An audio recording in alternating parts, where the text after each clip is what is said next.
waiting for this moment. What's up, everybody? Welcome to Requiem for a Tuesday. Adam Pecora here. How the hell are you? Some grave technical difficulties cost us an episode last week. I apologize for that. You missed all my hot takes on Sydney Sweeney's jeans. Unfortunately, it seems like that's already gone, so we're just going to let that slide and move on.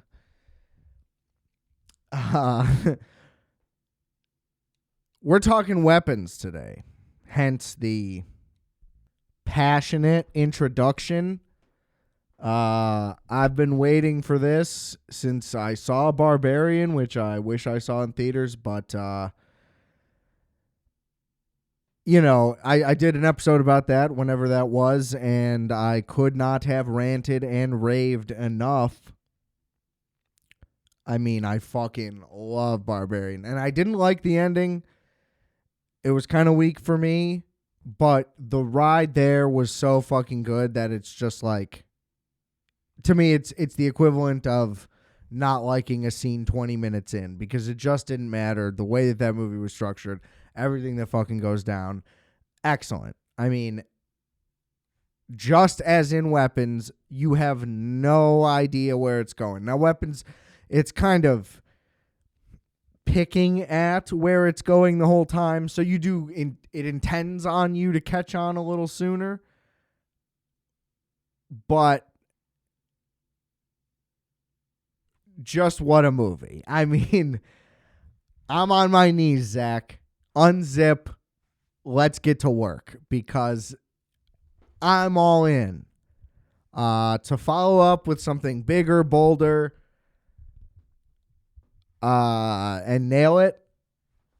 This is what Robert Eggers did. Now, not quite loving the trajectory there. We're going a little too commercial.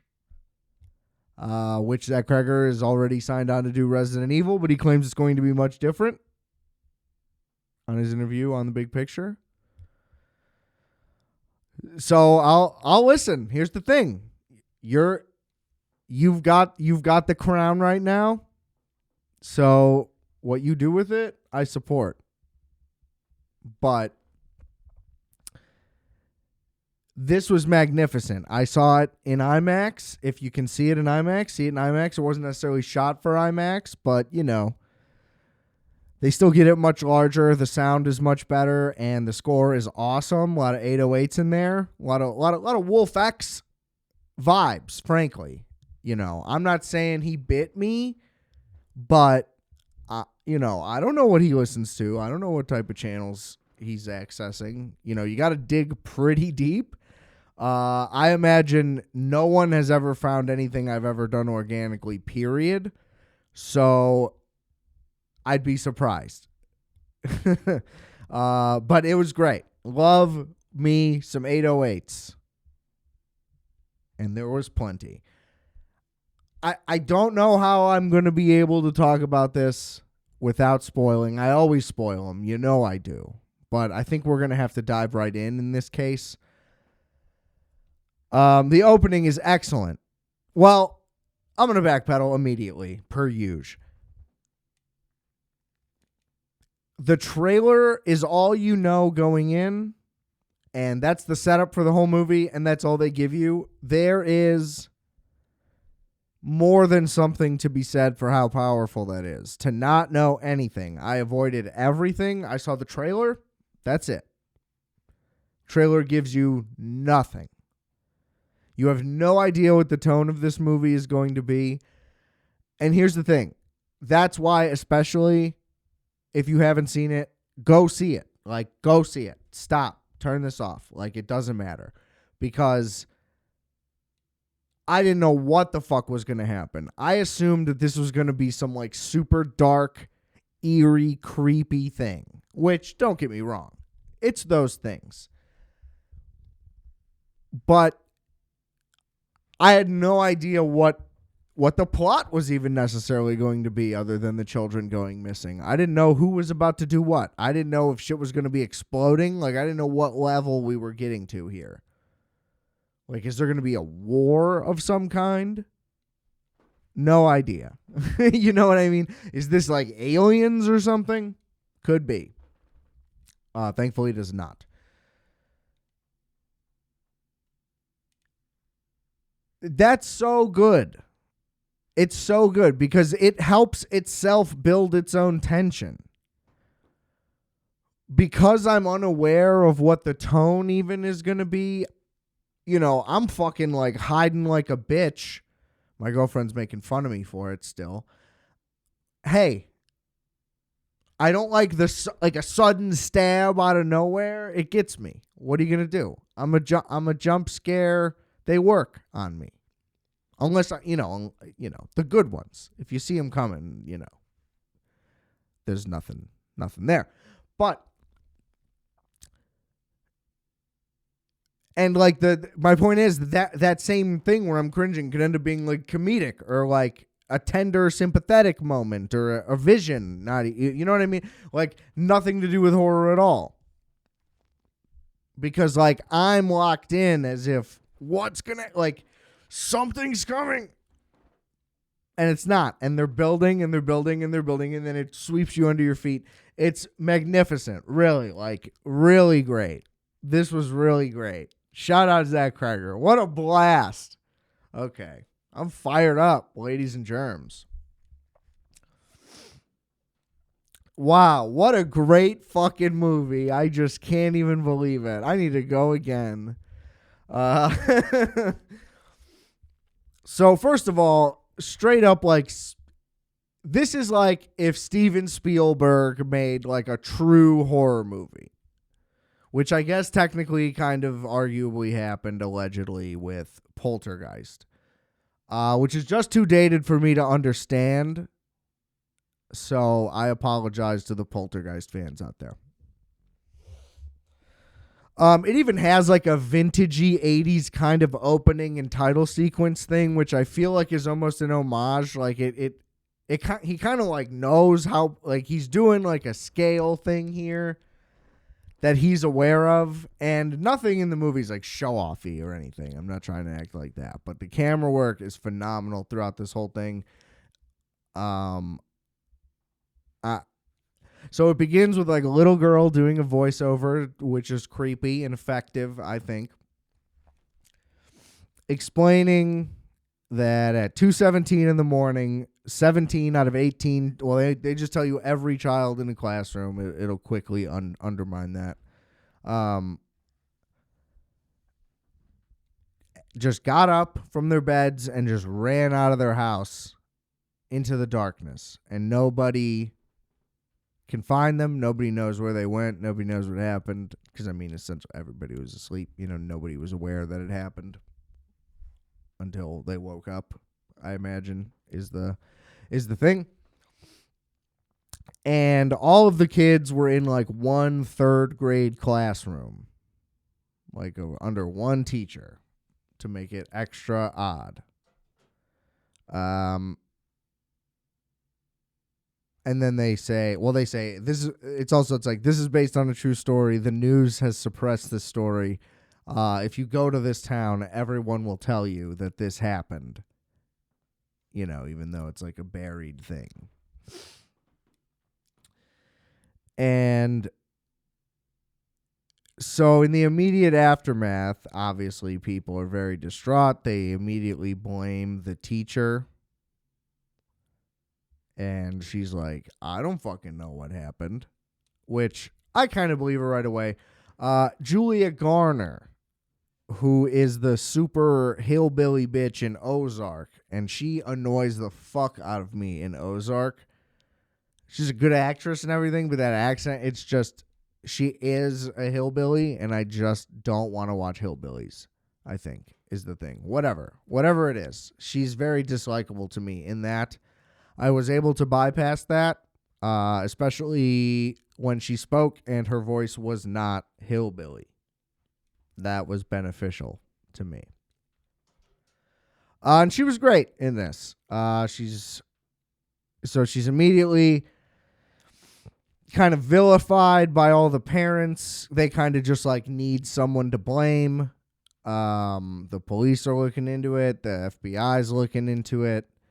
And the thing about the intro is they say they all left, never to be seen again. And nobody knows what happened. And then the movie kind of slowly tells you what happened. So that's the one thing that's a little weird to me, that I'm misunderstanding something, or maybe she's telling it like in the present moment, and then later on in the movie they find out what happened. Like that's the thinking. Whatever. It's a little nitpicky thing where I'm just like, well, that's kind of not true. But it's still in yin. So whatever. You're basically slowly going on the discovery of what transpired. So, and it's like a web of characters interconnected, and their stories are chopped up into chapters, and basically the point where they intersect resets, and we start from that new person till we catch up to another connection, and then we go back and we start from that person, and then we catch up to another intersection of character, and it just keeps going like that, and builds and builds and builds and builds and builds until we've introduced everyone, and then everyone merges and the story just skyrockets forward. It's just a magnetic structure. I was locked the fuck in for every second of this movie. I mean, what a fucking banger, son. Are you fucking kidding me? Okay. So the teacher is put on like leave of absence essentially for like her safety. Because people want to kill her and they know where to find her when she's at school. They show that the police questioned her, and so there was one student who also showed up to class. So 17 out of 18 kids. It wasn't actually every kid. They questioned him. They questioned the teacher. They're just kind of like, yeah, I mean, they don't seem like they're lying about this, So they're kind of just let go, but she needs to like try to go back to work, but she has like one student. And either way, that's like weird. They explain that it would be like traumatic for the kid to just be in the class with her because it would just be a constant reminder, whatever. So he gets transferred like to another class, and they're like, bitch, you just gotta like get away from here. And so she basically just starts drinking a bunch of booze. There's a really high tension scene where she thinks she's like going to be attacked, and then someone kind of like fucks with her, and they're like ding dong ditching. But you're like, is she just going to get murdered? Like, again, like I don't know what to expect in this movie at all. So it's very effective. And then she goes outside, and somebody painted witch on the side of her truck or SUV, whatever. And what happens from there? Then she goes down to a bar, and she links up with like a cop, and she like coerces him into drinking even though he doesn't want to, and then they like hook up. And they clearly have like some type of history, and he alludes that he's like seeing somebody, but they just broke up or something. And so, yeah, anyway, back to my thing. So I'm pretty sure that at this point, like when she's put on leave, this was like a time jump. So this could allude to the, like, they were never seen again, but now it's like, it's actually a month later, and she just said they were never to be seen again, like,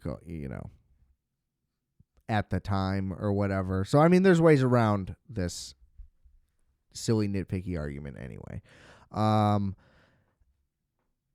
The cop is the guy who played like Solo, I guess, which I didn't see. Nobody did, but he was awesome. So he was like a dramatic Jake Johnson. um, so that was kind of weird. But then it cuts to. Is this when it cuts? I don't know. But anyway, at some point it cuts to Josh Brolin. Josh Brolin's like the dad of one of the kids who disappeared, and he's like taking it very hard. He's sleeping in his kid's bed. It's clearly causing problems with his wife, although she's only really in the movie to like express that they have a problem, and then she's never back in it, which is also kind of indicative of the problem, I suppose. Anyway, he basically is like poring over the footage because they have like a ring cam, and he kind of like watches his kid, and they kind of like they're like he's like Naruto running out into the woods. You've seen that in the trailer. And he pretty much like pulls out like a map, and he's like fucking up at work. So it's like consuming him very much. So he like pulls out a map of the city, and he just like tries to figure out where his kid ran to. He thinks maybe it was like an electrical tower in town for some reason. So anyway, he just like basically draws a straight line across town. Where did my kid go? And then, of the kids that disappeared, he starts like driving to each of their houses and see who else has a camera, or that he finds out who else had footage. And he's like, I know you submitted it to the cops, but like, can I see it? I just want to see it. And the lady's like, fuck no. And then he waits for the dude to get home, and it's Justin Long, shout out. Clearly a hookup move after Barbarian, which I respect it. And Justin Long's like, yeah, for sure, I'll show you. Like, immediately just contradicts the wife, and she's standing there super pissed off. And so he figures out which direction she's going. And so they kind of look at the intersection, and it's like, okay, they're both running in this exact direction. So he's kind of doing his thing together. And then it's revealed that while he was fucking up at work, so in the beginning, the teacher is being yelled at, but the camera's on her by a parent. And then this time, the camera was on Josh Brolin, and you realize that it was him. So one of the things he did wrong at work was he like bought the wrong paint for a certain job because he's like a foreman or whatever. And so he says he's going to return the paint, but the paint ends up in his car, and it's revealed that he's the one who fucked with the teacher, and he painted Witch on her car because, he really needs to blame her. So then he's kind of like conducting his own little investigation. Meanwhile, the teacher is concerned about the one student who was around in the class, and so she ends up going to his house. Now, his house the windows are all covered in fucking newspapers. It's creepy as hell. And then she sneaks around to the back, and she peeks into the house, and people are just sitting on the couch, like staring, and she thinks she like got caught. And then she goes back, and they're still just like staring there. So you're like, what the fuck? Are they just like corpses? Like, what's going on exactly? And she was like knocking on the door also, and nobody was answering. So that's why she went around. It wasn't just like she jumped to like freaking out. But clearly like some fucked up shit is going on. So then she just kind of like stalks the house pretty much and just sits outside, but she's like drinking. So it's clear she has like an alcohol problem. They're referencing it constantly. She goes to the liquor store. She goes to a bar. She's drinking out here. And she falls asleep, and then a lady comes out with fucking scissors, and she fucking breaks into her car and cuts a piece of her hair, and you're like, what the fuck's going on? And then, boom, it cuts again, and it starts with this, like, drug addict dude, and you're like, what's going to happen here? And this dude is, well, okay, before it cuts to the drug addict, at some point it cuts to the cop, and I don't know. Maybe I'm mixing these two up. But either way, let's just do this part first. So at some point, it cuts to the cop.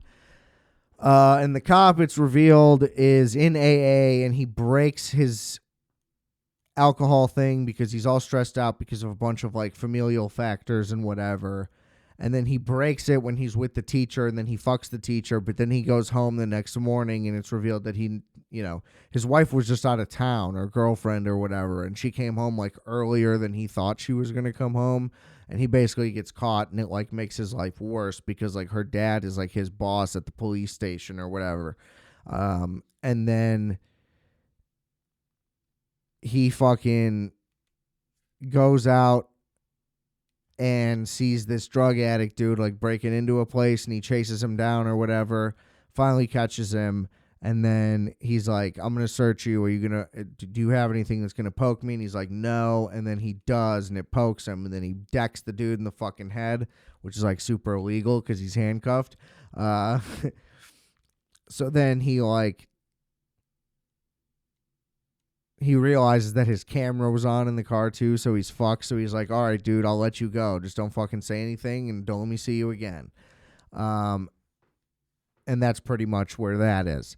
And so when it cuts back to the drug addict dude, it shows that he basically just like robs cars and like steals from houses, whatever he can, so he can like pawn shit to buy drugs is the thing. And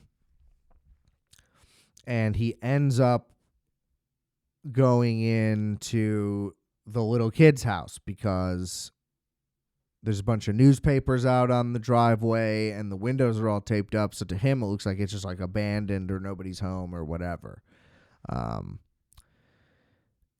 And he gets in and he's able to like take a bunch of shit. And then he finds the fucking parents just like sitting on the couch, like basically zombies. And then he goes into the basement and boom, all the fucking kids are in there. And they reveal it to you. This is like midway through the movie. And it's like, okay, wait, so they didn't go missing forever.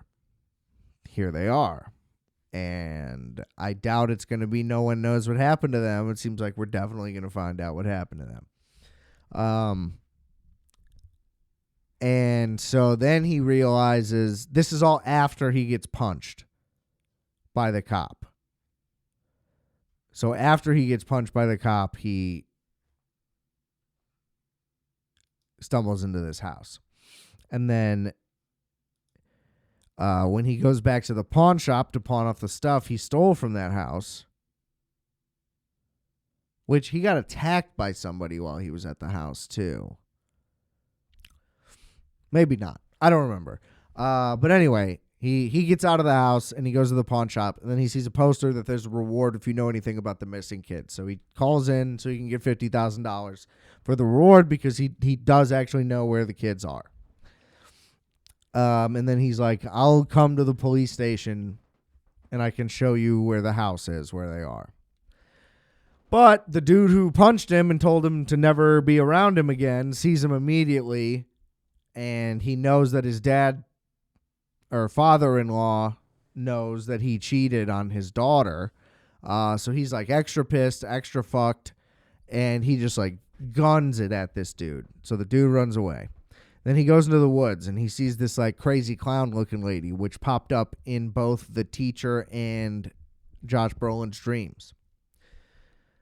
And he freaks out. And then he thinks that she's coming after him because he's like in a tent in the woods. And then the tent opens and he stabs the fucking cop in the face with needles, which is hilarious. And then the dude points a fucking gun at him. I'm like, oh my God, he's going to shoot him in the head. And then nobody's going to know what happened to the kids. No, he convinces him that he legitimately knows. And he's like, fuck, I got to like follow up on this. So he takes him to the house, goes into the house, in there for hours, leaves the dude handcuffed in the back of his car for hours, comes out, and he's all like zombie guy. And he just opens the door and drags him into the house. And then now it cuts back again. I don't know if I have all the cutbacks in order, but I'm just telling each individual storyline, I guess. Then there's the principal of the school. They go to him very briefly, and he gets a call from the teacher who's like, you need to do a wellness check on this kid. Like, something is not right. And, you know, he just, like, relents. He's like, you need to fucking, like, leave this alone, and you're on leave, and, like, you can't be bothering this kid. And she was like, I went to the house. It was fucked up. Like, just do it. Like, you got to do it. So then this fucking crazy clown lady shows up at the principal's office, and she's like, I'm his aunt.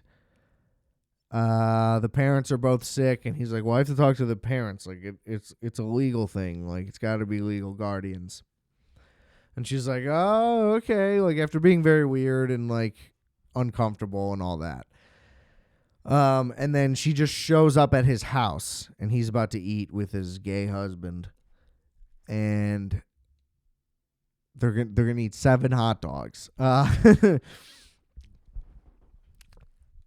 And she's like, I need water. And he's like, no, get the fuck out of my house. But the husband's like, no, let her in. Like, what are you talking about? That's crazy.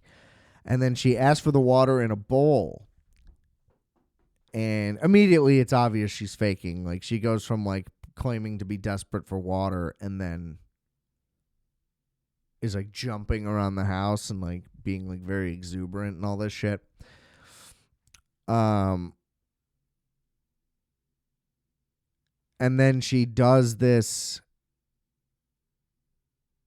I forget how she gets the guy's hair, but she does this thing where she, like, cuts her finger with a rose thorn.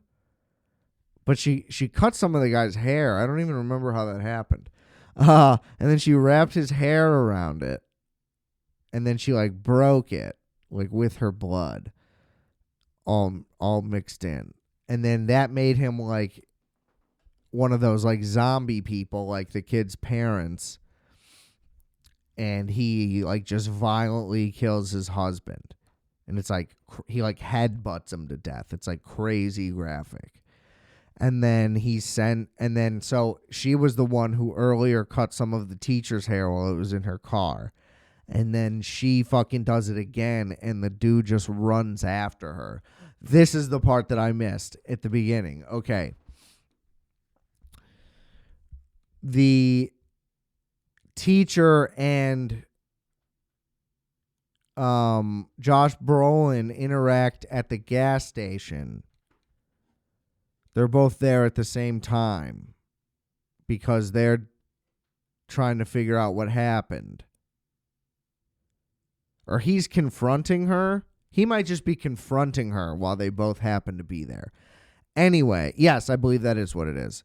And then all of a sudden the principal just runs at them with this, like, crazy psycho look on his face. And then that's when it cut away from them. Anyway, now we're back there. The principal's just sprinting all the way across town, same in that Naruto pose. And he comes at them and, well, just at her, like in a beeline. And she ends up getting away with his help. He, like, pushes the dude into, like, a freezer at the mini mart in the gas station. She's able to get in the car and run away, and then he's killed by, like, an oncoming car because he's literally just, like, sprinting in a straight line in the middle of the road. Like, uncontrollably, nonstop. And they also do, like, allude to, like, a parasitic lesson, like, right at the beginning of the movie, right before all the kids disappear. So it's funny how this is, like, kind of the same thing because they, you know, and then later they show, like, another type of, like, the mushroom infection thing, kind of like in The Last of Us, but where it goes into the bugs and then they become zombies or whatever. There's, like, a thing about that in the movie as well, which is essentially what happens to these people. They just get, like, infected with, like, a nonstop killing spree streak thing. And so he dies. And then they basically begin investigating at their house.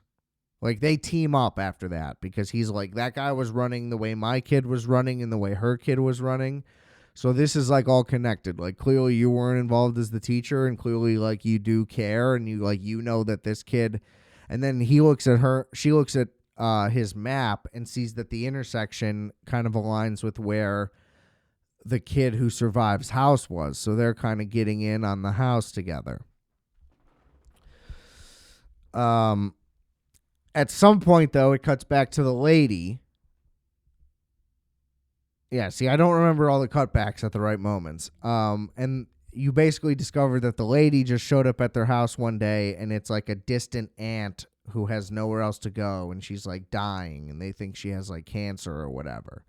And it shows that like the kid and his parents, they're all like very loving and having a good time, and they're very nice. And I really like the guy who played the dad, whoever that is. He was very magnetic. I don't know why, but I liked him. He seemed very believable as like a cool young dad. Anyway, that's the cool young dad I aim to be one day when I'm old, or ironically. Anyway. So they like don't know who she is, but the wife is basically insisting, and the dad doesn't want it, and it's like, yeah, there we go. Sounds about right. Nobody listens. You know what I mean? Am I right, fellas? That was a applause break.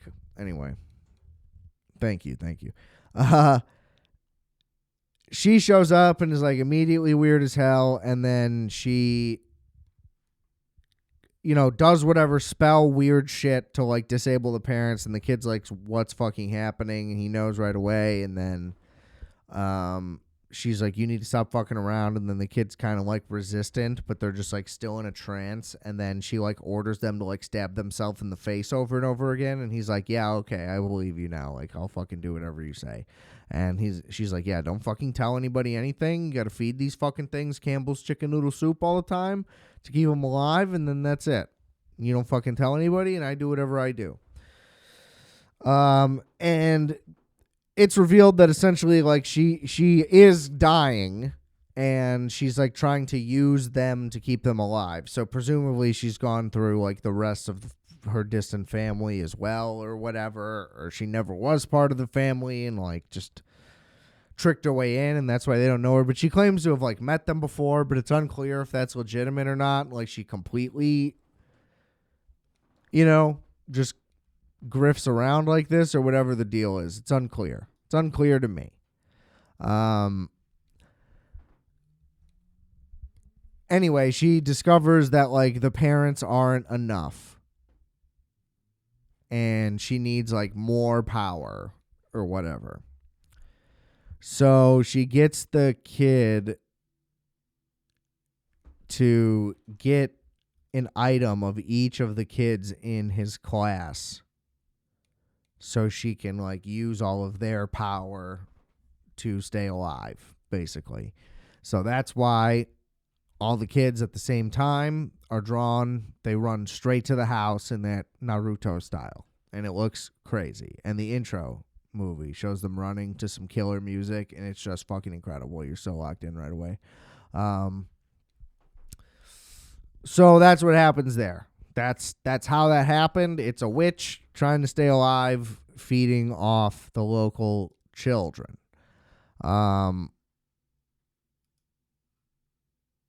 And he never tells anybody, he's able to just like lie to the cops or whatever because he doesn't want his parents to die. And he thinks like, okay, maybe she will just like leave, but she's never going to leave. She's going to just keep doing this forever or whatever. Then eventually,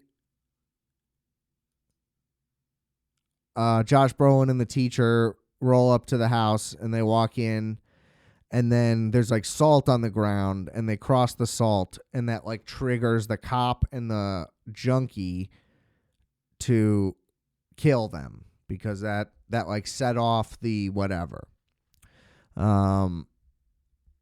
And they struggle, but the cop is like trying to strangle because like that's how they do it or whatever. And she's like, well, she grabs his gun and has to kill him, which is unfortunate because of their history and all of that, obviously.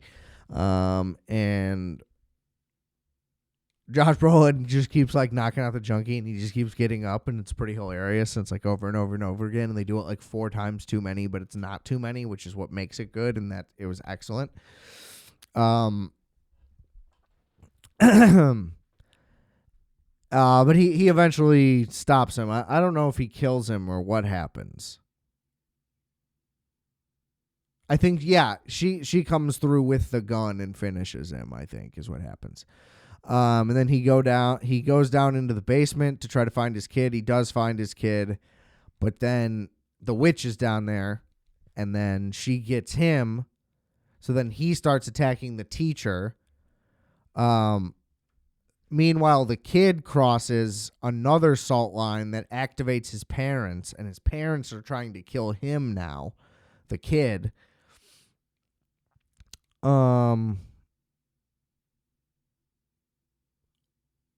As he's running away from his parents, he goes into the witch's bedroom and he grabs her like wig, which has some of her like real stringy, nasty witch hair in it. And he grabs that and he copies what she does. So I think this does mean that they are related, right? For it to work, whatever. They don't explain any mythology here, which is great. You don't find out like her history or her anything. Like everything just is. And it's like all for you to decide. It's great. It's great. We don't need all this. But see, I'm doing it. And that's nice. That's the beauty of it. Anyway.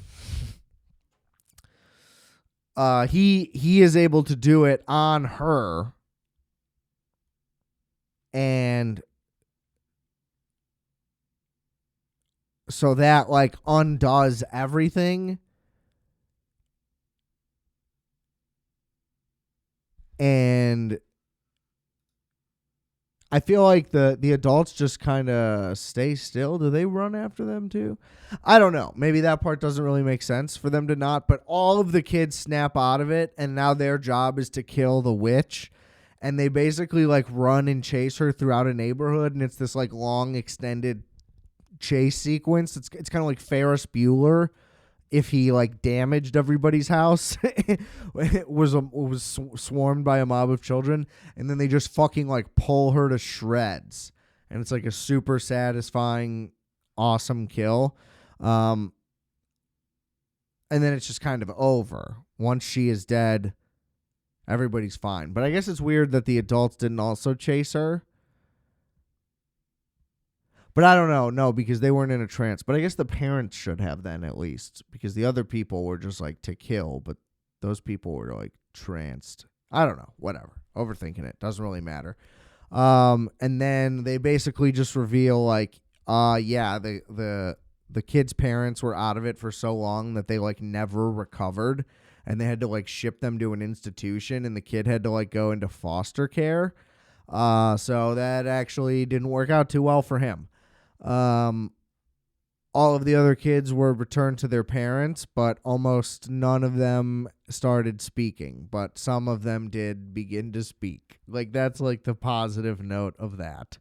I don't know if they gave like an update on the teacher. I mean, I guess she just like got another job or something. I don't really remember. And then that's it. It just ends.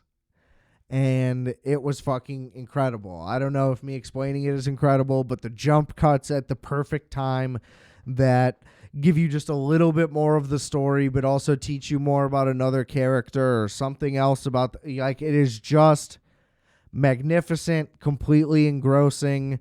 There's a sequence. Josh Brolin has a few nightmares. The teacher has some nightmares, and they kind of see the clown lady in the nightmares. So it's kind of like an interconnected thing.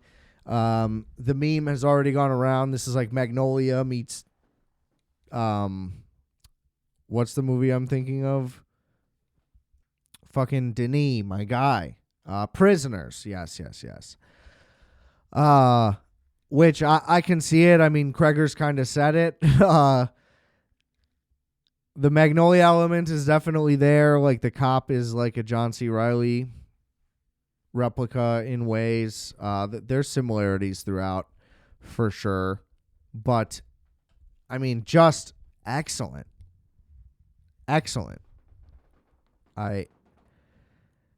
Everything about it was just fantastic. Like this is why we go to the movies, ladies and gentlemen. This is it. We're here. We did it. This is what we wanted. Fucking take it like a bitch. Open your throat up for fucking this shit. I didn't even know what to say. I'm not a cool guy. Thank you, Zach Cregger. Just what a beautiful, beautiful thing. But yeah, there's a moment where he's having a nightmare and an AK-47 pops up in the sky. And it's, like, is this an allegory for school shooting? Is this a metaphor for this? Is this a metaphor for that? I don't know. Maybe not. Maybe it is. Think about it. That's the beauty. It's excellent. It's excellent. Go see fucking Weapons. I might go again. That was great. To do that in Eddington back to back, those might be the two best movies I've seen this year, both with a lot of twists and turns and things to say. Weapons is thoroughly more just directly entertaining. I mean, like I said, Spielbergian, and I say that with all the compliments. Also, being the guy who's like, I don't really love Spielberg movies, but I just mean like the style of it is similar. The scale is impressive. Like this guy can fucking direct his fucking ass off, ladies and gentlemen. Ladies and gentlemen. What a slurp fest this has been. I knew I was going to do it. But I mean, this fucking blew me away. It was marketed perfectly. I mean, almost a little misleading in that you think it's going to be this big scary thing, but it doesn't feel like a betrayal of expectations. Like, there's definitely scary moments and all this stuff. But this is just like so much more than a horror film, and not in like an elevated horror quote unquote way. Like, this is like I don't even know what to say. It's just like you wouldn't call Pulp Fiction just like it's an action movie, but like it is. You know what I mean? It's kind of like that. Like, this is just excellent. This is a prestige film. Let's put it like that. This is big time stuff. Okay? Look out, Jordan Peele. This guy's right there. I hope that Resident Evil movie fucking bangs. Let's go. He said he's got another one in the cannon right after. Let's go. Zachy, I fucking love this guy. Makes me want to go back and watch The Whitest Kids You Know. If he was doing that shit, I bet it was excellent. Probably not, though. Probably wasn't that great. But I'd check it out. I love you. Go watch Barbarian if you haven't seen that either. What a fucking just beautiful, excellent movie. Weak ending. I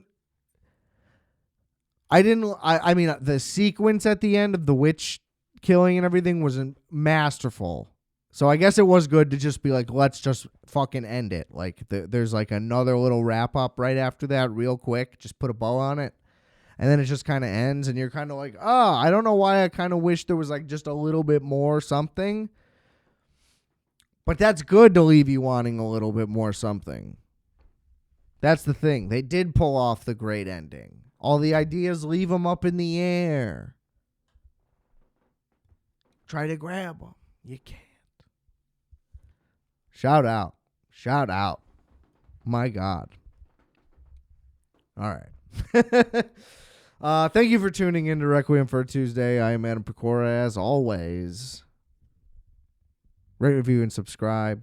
Share. Get the word out. Nobody's gotten the word out in 5 years, so you guys aren't doing your job, frankly. But that's okay. I do this for my sanity, mostly. Check out all the links in the description below. Music, Multiplex, Wolfx. If you want to hear some Weapons score-inspired jams, check out some Wolfx. Check out, what's that one? Loop? Something with a loop. Infinite Loop? Is that what it's called? Circuit Loop. That's what it is. That's all 808s. Home Invasion, 808, heavy. Yeah. Rate, review, and subscribe. Share the episode. Do the thing. Maybe next week. Maybe next week. If not the week after. We'll see what happens. I'm a little rambunctious. Then I get a little sugar in me. And I get a little cuckoo. Okay. Links in the description below. Rate, review, subscribe. Follow me on Instagram, adam.rfat. Do the thing. And remember, I are fat. You are fat.